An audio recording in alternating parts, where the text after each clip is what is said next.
Class 10th. Assalamu alaikum. Subject history and our topic is Indian trade, colonialism and the global system. हमने देखना है कि India की trade जो थी वो किस तरीके से मदद कर रही थी पूरे वर्ल्ड को, वो वर्ल्ड की इकोनॉमी को किस तरीके से बाय वन वे और अदर वे किस तरीके से हेल्प कर रही थी. तो अगर हम देखेंगे ब्रिटेन जो था ये या ये जो इंडियंस थे या ब्रिटेन जो था वहाँ इंडिया में क्या था, ट्रेडिशनल सिस्टम था. वहाँ पे हैंडमेड क्लोथ्स बन रहे थे, हैंडमेड चीज़ें बन रही थी. तो ये जो हैंडमेड चीज़ें थी ये एक्सपोर्ट हम कर रहे थे कहाँ पे, ब्रिटेन में हम एक्सपोर्ट कर रहे थे. तो इससे क्या हो गया, changes with the growing cotton manufacturing. तो अब हम ये जो कॉटन हम मैन्युफैक्चर कर रहे थे तो इसमें कुछ चेंजेस आ गई. Changes with the growing cotton manufacturing industries in Britain. लेकिन अब क्या हो गया, अब इंडस्ट्रीज़ आ गई ब्रिटेन में.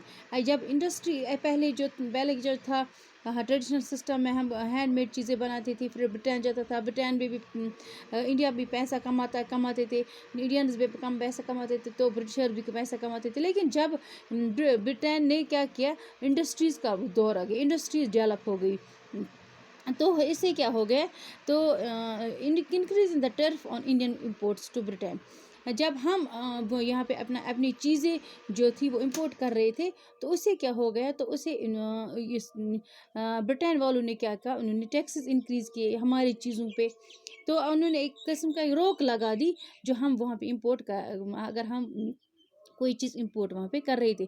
दूसरा ये था जब उन्होंने इस पे बैन लगाए, तो दूसरा ये था जो भी कुछ वो मैन्युफैक्चर कर रहे थे उसको वो एक्सपोर्ट कर रहे थे, उसको वो ला रहे थे कहाँ पे, इंडियन मार्केट में. तो उसको इंडियन मार्केट में वो बेच रहे थे.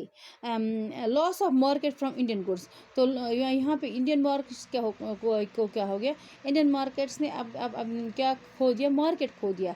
अब इंडियन वाले जो थे वो अब अपनी चीज़ें नहीं बेच सकते थे कहाँ पे, ब्रिटेन में, क्योंकि ब्रिटेन वालों ने क्या लगाया, टैरिफ लगाया, टैक्सेस लगाए.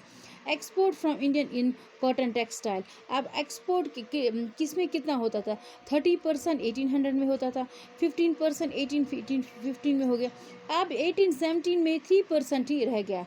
ये जो हम दैट मीन्स एक्सपोर्ट जो हम कर रहे थे 1800 में कितना था, 1815 में कितना था, 1817 में कितना था. What was then exported from India. अब हम कौन सी चीज़ एक्सपोर्ट कर रहे थे इंडिया से, एक्सपोर्ट ऑफ मैन्युफैक्चर गुड्स.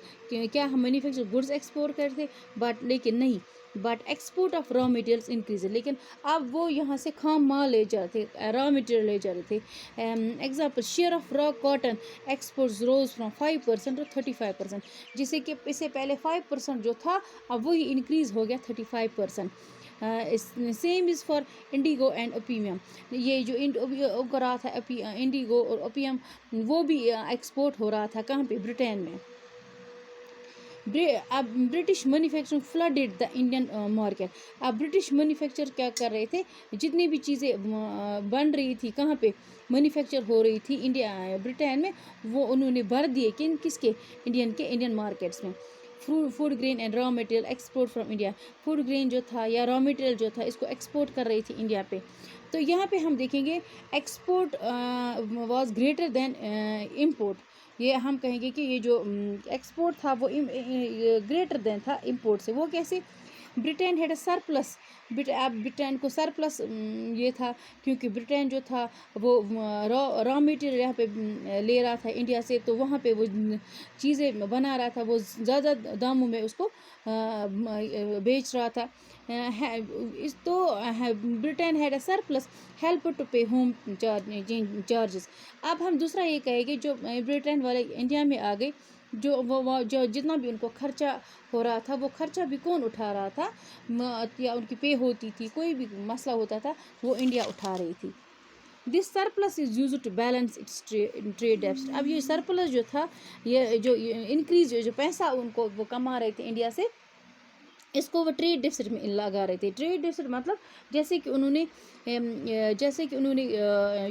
ये जो ब्रिटेन ने कोई चीज़ बना ली, उसको वो बेचनी थी यूएसए में, تو یو ایس اے اس نے وہ یا وانس یا وانس اس نے کچھ ایکسپورٹ کیا تو اس کو وہ 100 روپے دیتا تھا. لیکن اگر کوئی چیز اس کو وہاں سے لانی تھی یا اپنی چیز کوئی بھیجنی تھی تو اس کو 200 دیٹ مینس اس کو وہ چارجز لگتے تھے 200. دیٹ مینس اس کو وہ یہ جو 100 روپیز کا یہاں پہ ہوتا ہے. دیٹ مینس اس کو اپنی چیز وہاں خریدنے کے لیے کوئی چیز خریدنے کے لیے اس کو 200 دینے پڑتے تھے. تو 200 جو اس کا مطلب یہاں پہ اس کو ٹریڈ ڈیفسٹ ہو گیا. یہاں پہ ٹریڈ ڈیفسٹ ہو گیا. اگر اس نے کوئی چیز ایکسپورٹ کی کوئی چیز برٹین سے ایکسپورٹ کی کس کو یو ایس اے کو تو اس کو وہ کیا وہ اس کو کتنے پیسے دینے پڑتے تھے اس کو 200 روپیز دینے پڑتے تھے. دیٹ مینس اس کو وہاں پہ اس کو اپنے جیب سے دینے پڑتے تھے. دیٹ مینس وہاں پہ ٹریڈ ڈیفسٹ ہو گیا. ورکنگ آف ملٹی سیٹلمنٹس تو وہ یہاں پہ کیا ہو گیا یہ جو انڈیا جو تھا برٹین جو انڈیا کے ساتھ ٹریڈ کر رہا تھا ٹریڈ یہاں پہ سرپلس تھا.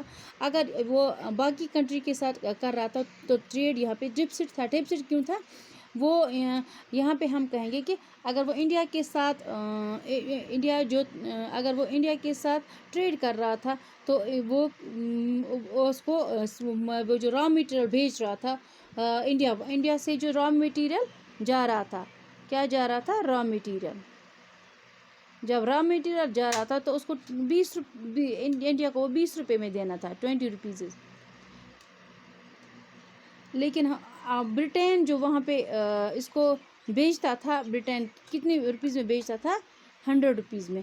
دیٹ مینس اس کو فائدہ کتنا ہوتا تھا اس کو فائدہ یہ 20 روپے میں خریدتا تھا برٹین انڈیا سے لیکن اس کو بھی فائدہ ہو گیا 80 روپیز کا 80 روپیز کا. تو اسی طریقے سے یہ جو یہاں پہ اس کو جو یہ چیز کوئی چیز اس کو جو یہ چیز کوئی چیز امپورٹ کر رہا تھا کہاں پہ ایکسپورٹ کر رہا تھا کوئی چیز یہ جو یہاں پہ یو ایس اے میں تو وہاں پہ اس کو 100 روپے 200 روپے سے وہاں اس کو خریدنی پڑتی تھی. کوئی چیز کو امپورٹ کرنی تھی اپنی دوسری کنٹریز کے ساتھ وہ ٹریڈ کر رہا تھا تو اس کو پھر وہاں سے 200 روپے دینے پڑتے تھے. تو دیٹ مینس اس کو یو ایس اے کو 100 روپیز کا فائدہ ہوتا.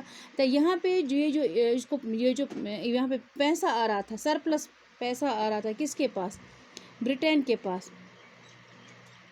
یہ جو سرپلس منی آ رہا تھا کہاں سے آ رہا تھا اس کو برٹین. تو وہ یہ جو سرپلس پیسہ تھا تو یہ سرپلس منی وہ لگا رہا تھا باقی کنٹریز کو ٹریڈ کرنے سے.